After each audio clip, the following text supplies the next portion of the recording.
सरपंच देशमुख हत्या प्रकरणातील मुख्य सूत्रधार वाल्मिक कराडच आहे। सीआयडीने कोर्टामध्ये दाखल केलेल्या दोषारोप पत्रामध्ये हा दावा केलाय। संतोष देशमुखांची हत्या खंडणी प्रकरणातून करण्यात आली असा दावा सीआयडीकडे केला गेलाय। हत्येवेळी वाल्मिक कराडने सुदर्शन घुलेला फोन केला होता अशी माहिती सीआयडीने दिली आहे। आरोप पत्रामध्ये नेमकं काय म्हटलंय सीआयडीने आपण बघूया। वाल्मिक कराड संतोष देशमुख हत्या प्रकरणातला मुख्य सूत्रधार आहे। सीआयडीने कोर्टामध्ये दाखल केलेल्या दोषारोप पत्रामध्ये तसा उल्लेख आहे। खंडणी प्रकरणातून संतोष देशमुखांची हत्या झाली आहे। हत्येवेळी वाल्मिक कराडचा सुदर्शन घुले याला फोन। संतोष देशमुख आडवा आल्यास धडा शिकवा, चाटेचा सुदर्शन घुलेला निरोप। संतोष देशमुखांना मारहाण करताना व्हिडिओ कॉल केला गेला। जयराम चाटे यांना एका ग्रुपवरती व्हिडिओ कॉल केला होता।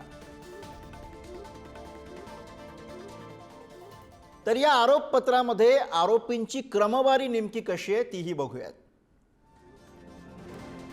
वाल्मिक कराड, विष्णू चाटे, सुदर्शन घुले 1, 2 आणि 3 क्रमांकाचे आरोपी। प्रतीक घुले, जयराम चाटे आणि सुधीर सांगळे 4, 5 आणि 6 क्रमांकाचे आरोपी। तर सिद्धार्थ सोनावणे नंबर 7 आणि फरार असलेला कृष्णा आंधळे हा नंबर 8 चा आरोपी। जे पीसीआर झाले, जे एमसीआर झाले, त्याच्यातून ही माहिती समोर आलेली आहे। म्हणजे जे पहिला आरोपी ते शेवटचा आरोपी, मग सुरुवातीचे आरोपी कोण, मुख्य आरोपी कोण, यांनी ज्या भूमिका मांडल्या, ह्यांनी जे जाळं पसरवलेलं होतं त्याच्यातून ते सिद्ध झालेलं आहे। आणि आम्ही देखील तेच म्हणत आहोत की हेच सगळे मुख्य सूत्रधार आहेत आणि त्या सूत्रधाराच्या संघटित गुन्हेगारीतूनच हा आमच्या भावाचा खून झालेला आहे। महाराष्ट्राचं जे खच्चीकरण, नाव खराब देश पातळीवर झाले। दिल्लीत मला जो भेटतो तो म्हणतो, अरे क्या हुआ सरपंच का बीड़ में, ऐसे कैसे हुआ, औदा के पैसे आपके यहाँ एक्सटॉर्शन चालू हो गए आपके राज्य में।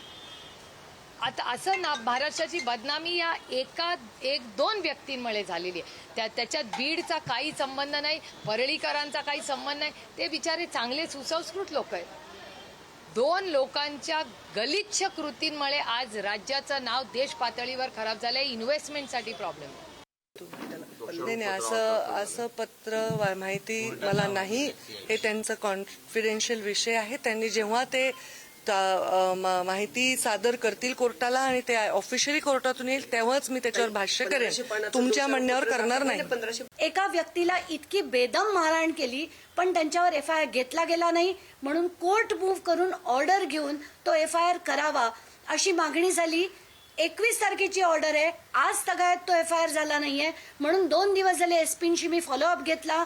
आज तो आता पुन्हा एफआयआर होईल। ही सगळी कामं आम्ही करायची, मग तुम्ही शासन चालवण्यासाठी काय करताय? म्हणून धनंजय मुंडे यांचा जर राजीनामा दिला, आजच्याच दिला नाही तर त्यांना बडतर्फ करावं अशी मागणी मी फडणवीसांकडे आणि अजित पवारांकडे करते।